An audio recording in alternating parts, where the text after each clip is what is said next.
नमस्कार, आप देख रहे स्वतंत्र शक्ति न्यूज। स्वतंत्र भारत की स्वतंत्र आवाज।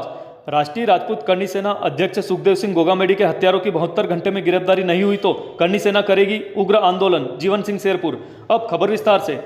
राष्ट्रीय राजपूत करनी सेना अध्यक्ष सुखदेव सिंह गोगामेडी की हत्या से देश की जनता में आक्रोश है। करनी सेना ने हत्या के विरोध में राजस्थान सहित पूरे देश में आंदोलन किया था। सरकार ने सभी मांगे मानी और आंदोलन स्थगित करवाया। आंदोलन स्थगित की प्रमुख मांग सुखदेव सिंह गोगामेडी के हत्यारों की 72 घंटे के अंदर गिरफ्तारी है। अगर हत्यारे नहीं पकड़े जाते तो करनी सेना उग्र आंदोलन करेगी। मध्य प्रदेश में जीवन सिंह शेरपुर ने करनी सैनिकों को अलर्ट मोड पर रहने की बात कही। देखिए स्वर्गीय सुखदेव सिंह गोगामेडी की नाबालिग बच्ची ने कितनी बड़ी बात कही। मैं आप सब लोगों से निवेदन करता हूं कि 72 घंटे होते ही अलर्ट मोड पे रहे। हम कभी भी पीछे हटने वालों में से नहीं।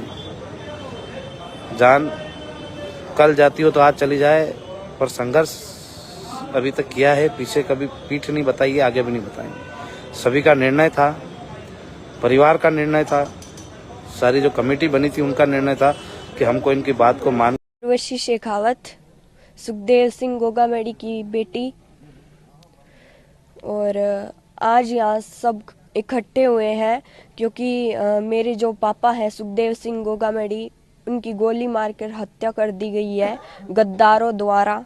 और मेरे पापा ने पहले भी प्रशासन को बहुत बार कहा था कि मुझे सुरक्षा दी जाए, क्योंकि मुझे बहुत धमकियां आ रही है पाकिस्तान से और भी कई देशों से। और जैसे पंजाब पुलिस है, उन्होंने भी बहुत बार कहा था राजस्थान की प्रशासन को और सभी को कि इन्हें सुरक्षा दी जाए, लेकिन कोई ने भी नहीं दी। और इसी का फल आज हम सब देख सकते हैं। और जैसे कि मेरे पापा के बहुत सारे जैसे सपने हैं जो कि मैं पूरे प्रयास करूंगी पूरे करने के लिए। और उन्होंने हमेशा मुझे एक बेटे की तरह ही समझा है, मतलब बेटा ही बोलते थे। और ऐसे बोलते थे, तुम मेरी बेटी नहीं हो, मैं बेटा ही मानता हूँ। और हमेशा तुम्हें अगर मैं नहीं रहूँ तो मेरी जगह हमेशा काम करना है। और जैसे वो दिन रात हमेशा सर्व समाज के लिए खड़े रहते थे, अब उनकी जगह मेरी मम्मा वैसे तो बहुत खड़ी ही रहती हैं, और वैसे भी वो बहुत सहनशील है और खड़ी ही रहेगी। लेकिन मैं भी ये कह रही हूँ कि जहाँ मेरे माताओं बहनों को और मेरे दादों दादी साओं को अगर कोई को मेरी ज़रूरत पड़े तो मैं रात को भी वहाँ खड़ी मिलूँगी। और परिवार जैसे सुरक्षित रहे। अब इन्होंने जैसे पुलिस इधर चारों तरफ देख सकते हैं, पुलिस ही पुलिस है, लेकिन तब इन्होंने कोई भी सुरक्षा नहीं दी गई हमें। मेरे पापा को भी कोई भी सुरक्षा नहीं प्रदान की गई। और इसी का फल आज ये सब है। लास्ट 4th को हुई थी, 4 दिसंबर को, परसों मान लो। घटनाक्रम घटित हुआ उससे थोड़ी देर पहले ही बात हुई थी आपकी? नहीं, तब तो मैं शायद तक स्कूल में थी, और जब मैं आई तब तक तो मेरे को कोई ने बताया भी नहीं। और जो मेरी मम्मा थी वो भी जयपुर चली गई थी, और मुझे कल पता चला था। तो आपने बताया कि आपके जो पापा हैं आपको बेटा मानते हैं। क्या कुछ सपने उनके थे और आप पूरा करना चाहेंगी?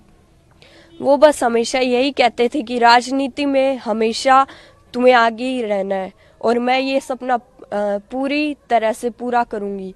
और मेरा एक ही गोल है जो कि है पॉलिटिक्स। अब मैं भी उन्हीं की जगह राजनीति में आऊंगी। करनी सेना के थ्रू आगे बढ़ाएंगे उनका?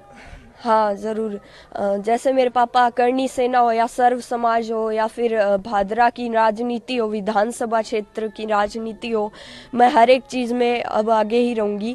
जैसे कि जो काम मेरे पापा ने किया था, अब जैसे वो हम हर एक गरीब जो भी है, दलित समाज के लोग हैं, इनके साथ भी बहुत अत्याचार होता है, उनके साथ भी हमेशा मेरे पापा खड़े रहे हैं। तो मैं भी हमेशा खड़ी रहूँगी, चाहे वो कोई भी समाज हो। उर्वशी, क्या करती हैं आप? स्कूल में कौन सी क्लास में हैं? मैं अभी 8th में ही हूँ, और गोल मेरा एक ही है, वो है पॉलिटिक्स। आपकी सिस्टर आपसे छोटी हैं बड़ी हैं? नहीं, वो अभी छोटी है, वो 1st क्लास में अभी। आप 2 ही सिस्टर हैं? हाँ। आपकी मम्मी से बात हुई, उनकी कैसी तबीयत है? बातचीत? मम्मा से बात तो हुई थी, अब उन्होंने तो यही बोला है कि ठीक है, अब रोने से तो कुछ नहीं होगा। स्ट्रगल करना पड़ेगा। अब राजनीति में ही बस आगे आना है, और जो पापा ने नाम बनाया है वो हमें भी बनाना ही है। करनी सेना को आगे बढ़ाना। राष्ट्रीय राजपूत करनी सेना अध्यक्ष। और जैसे कि श्री राष्ट्रीय राजपूत करनी सेना है, अब इसको आगे बढ़ाएंगे हम, जैसे कि हमेशा से चलती आ रही है मेरे पापा के द्वारा। अब मेरी मम्मा और मैं ही दोनों चलाएंगे इसे, पिताजी के रहे सपने हैं उनको पूरा करेंगे। और जितने भी मेरे पापा के सपने थे उन्हें मैं पूरा करना चाहूँगी।